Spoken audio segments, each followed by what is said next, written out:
Recording by Frank Malanga. The Cuckoo Clock by Wesley Barefoot. The child's scream and the screech of rubber on concrete knifed through 2 seconds of time before snapping like a celery stalk of sound into aching silence. The silence of limbo, called into being for the space of a slow heartbeat. Then the thud of running feet, the rising hubbub of many voices. "Give her air.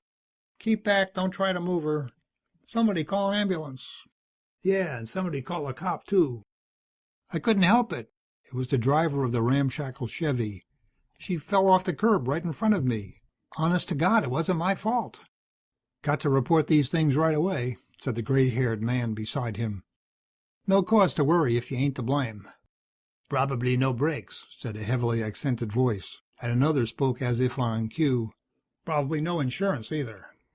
"Let me through. Oh, please." The woman's voice was on the edge of hysteria.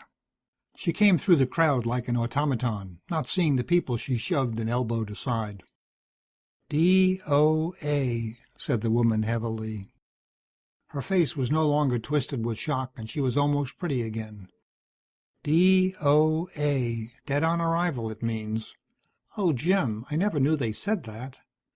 Suddenly there were tears in her blue eyes. There had been many tears now. "Take it easy, Jean, honey." Jim Blair hoisted his lank 6 feet out of the old rocker and crossed the room, running a nervous hand through his cornshuck hair. "She's only 30, he thought, and I'm 3 years older. That's awfully young to have bred 3 kids and lost them." He took her in his arms. "I know how tough it is. It's bad enough for me, and probably worse for you. But at least we're sure they'll never be bomb fodder. And we still have Joanna." She twisted away from him, her voice suddenly bitter. "Don't give me that Pollyanna stuff, Jim. Goody goody, only a broken leg. It might have been your back. There's no use trying to whitewash it. Our kids, our own kids, all gone, dead."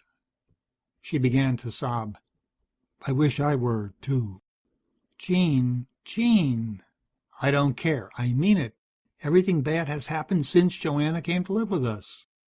"Darling, you can't blame the child for a series of accidents."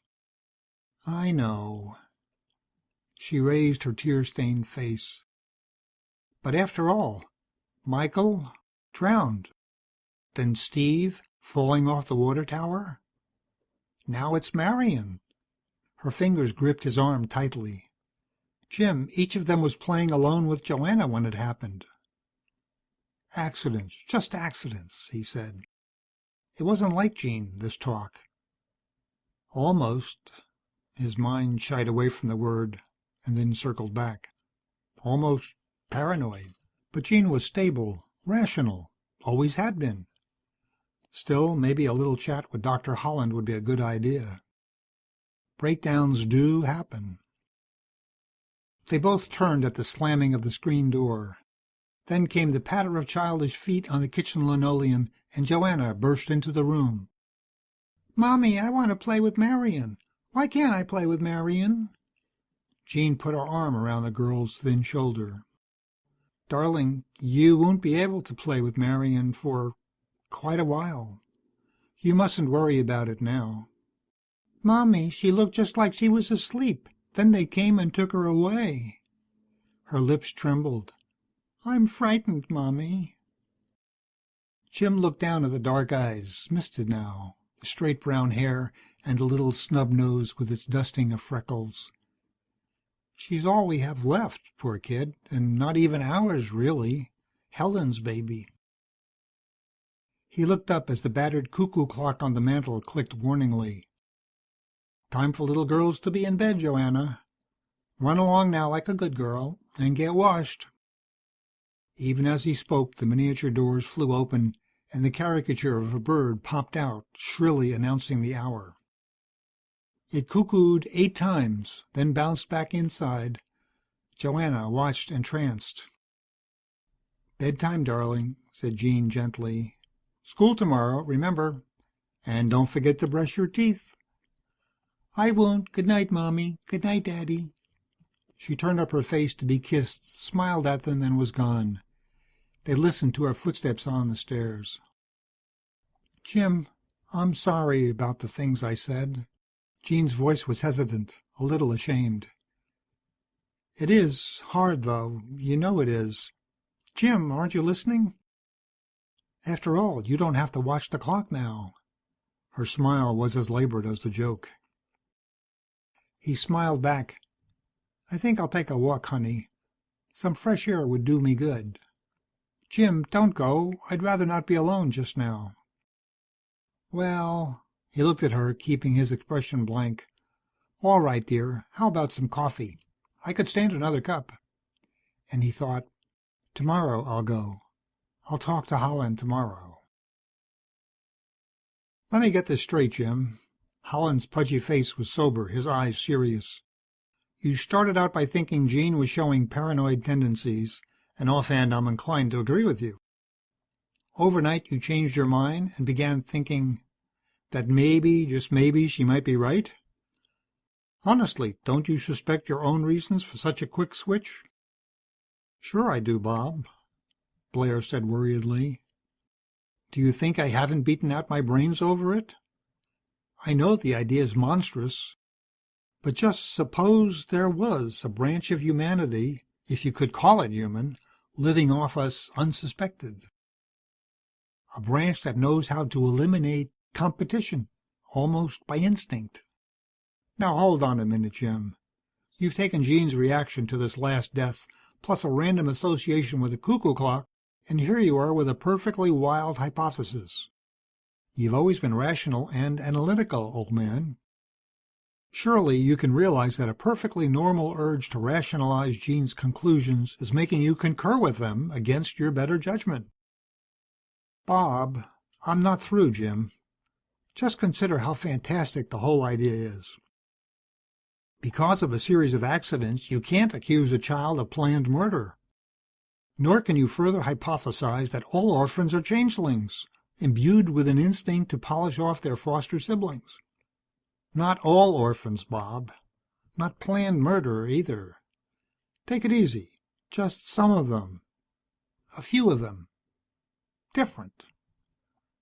Growing up, placing their young with well-to-do families somehow, and then dropping unobtrusively out of the picture. And the young growing up, and always the natural children dying off in one way or another.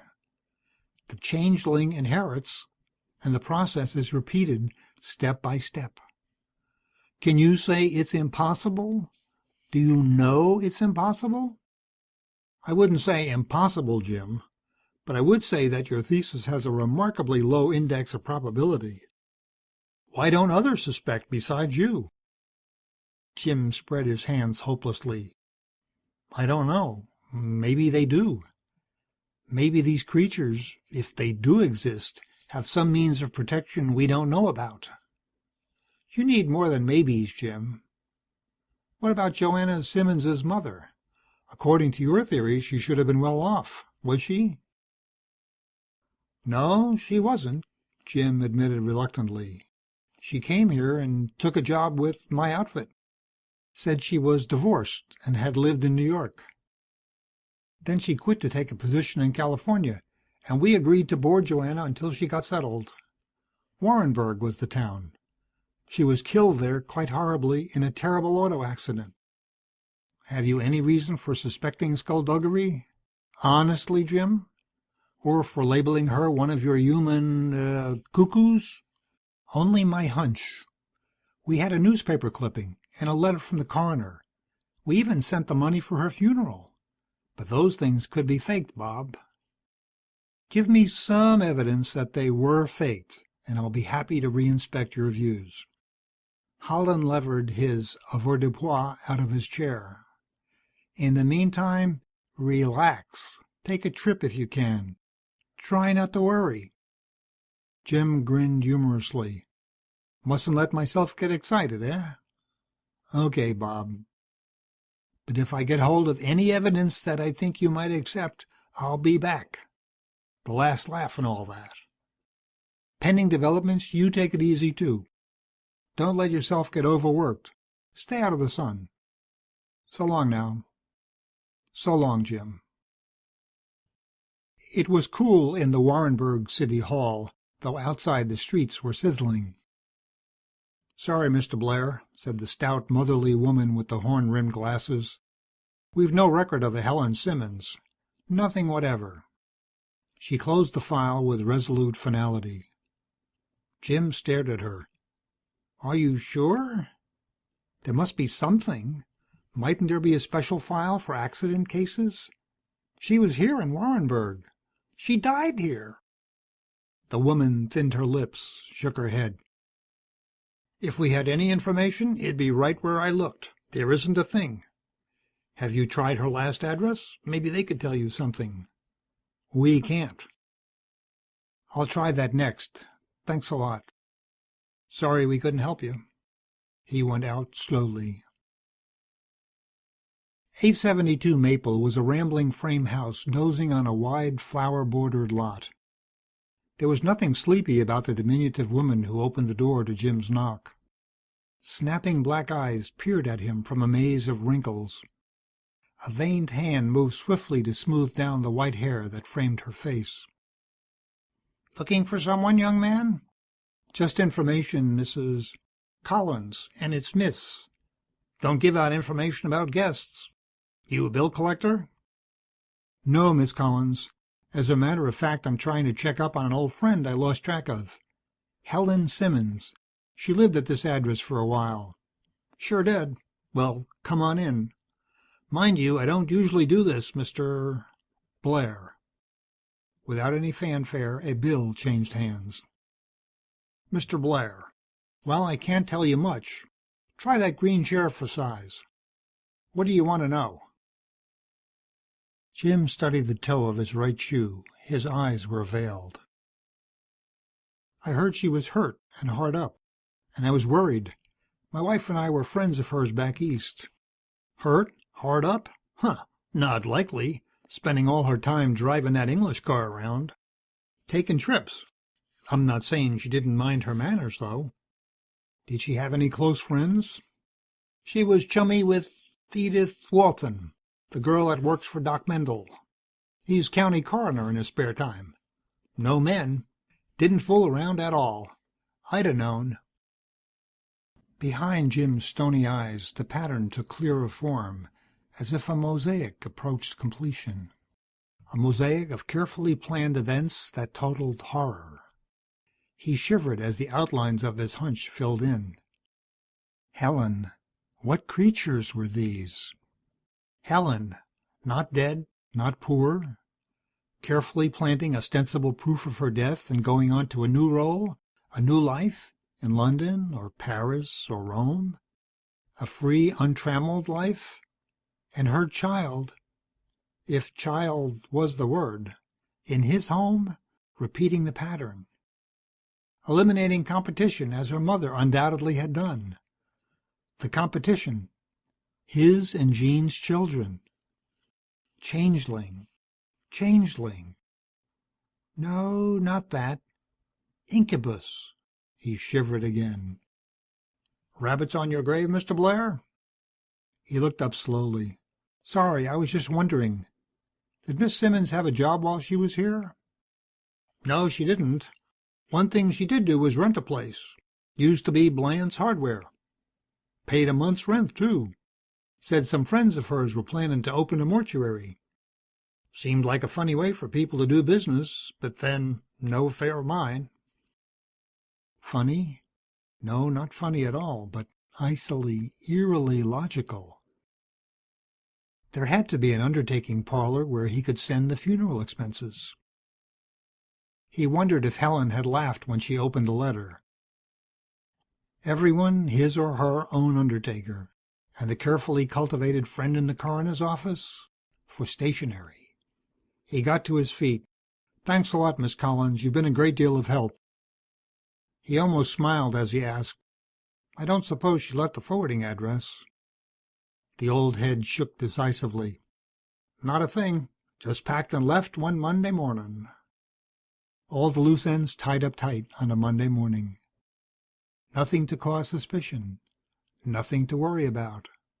Only a woman's almost paranoid hysteria, and a glance at a clock. Not very much to unmask incubus. But what could he do? What could he do? Start talking and land at an institution? Well, there was one thing. Thanks again, Miss Collins. He went out. Swanson didn't look like the general conception of a small-town newspaperman. One knew instinctively that his beard wouldn't have been tobacco-stained even if he'd cared to grow one. And he didn't have a bottle of bourbon in the file marked miscellaneous, or if he did, he didn't bring it out. That never came from my paper, he said precisely. He handed the clipping back to Jim. We don't use that type, for one thing. For another, Miss Simmons, so far as I know, wasn't killed here or anywhere else. You knew her? I knew of her. I never met her. What about this report of her death? Swanson shrugged, tented, manicured fingers. It's a hoax. Any job printing shop with a linotype could do it. In all likelihood, it was someplace in San Francisco. That's closest. It would be very difficult to check. His curiosity was showing. I see. Well, thanks for your time and trouble, Mr. Swanson. Not at all. Sorry I couldn't be of more help. One thing to do. One thing that must be done. Motors over the mountains, and riding with them the numb resolve. Motors over the salt pans, the wheat lands, the corn belt. The stewardess stops again. Coffee, sir? A sandwich, perhaps? I beg your... Oh, no, no thanks. She watches him covertly, uneasily, longing for the end of the run. Motors in the night. And the dull determination growing, strengthening. The airport, baggage, the ancient taxi with the piston slap, and at last the dark, familiar street. Jim, you're back. Oh, Jim, darling. Next time they send you west, I'm going too. I am. Okay, Jean. Sure, why not? What's the matter, dear? Oh, you're tired, of course. I should have known. Sit down, Jim. Let me get you a drink. In a minute, Jean. Do it now. Now. Now. Where's Joanna? She's in bed, hours ago. Jim has something? Nothing, dear. I just want to look in on her. And freshen up a bit, of course. Jim. He smoothed away the worried frown with his forefinger. In a minute, dear. She smiled uncertainly. Hurry back, Jim. The stairs unwind irrevocably, slow motion in a nightmare. The bedroom door opens, the hall light dim on the bed and the child's face. Incubus in the half-dark. For a moment Jim remembered wondering somewhere, sometime, what strange powers of protection might be implicit in such a creature. As the thought came into his mind, Joanna stirred. She opened her eyes and looked at him. He took one step toward the bed. The little girl eyes, over their dusting of freckles, slitted. Then they opened wide, became two glowing golden lakes that grew and grew. There was the feeling of a great soundless explosion in his mind. Waves of cool burning in his brain, churning and bubbling in every unknown corner, every cranny. Here and there a cell or a group of cells blanked out, the complex molecules reverting, becoming new again, ready for fresh punch marks. Synapses shorted with soundless cold fire and waited in timeless stasis for rechanneling. The waves frothed, became ripples, were gone. He stood unmoving. What was it he was supposed to do? Let's see, tuck Joanna's blanket around her. But she was covered up snugly. Sleeping soundly, too, and for a few seconds he'd thought she was awake. And Jean was waiting downstairs, Jean and a cool drink. Oh, yes, stop in the bathroom. The stairs wind up again. It's good to be with one's family. relaxed in the well-known chair. Not a worry in the world. He sat there, his mind at ease, not caring much about anything. He didn't even look up when the clock on the mantel whirred and the ridiculous bird popped out of its nest to herald a new day. End of The Cuckoo Clock by Wesley Barefoot. Recording by Frank Malanga, Mobile, Alabama.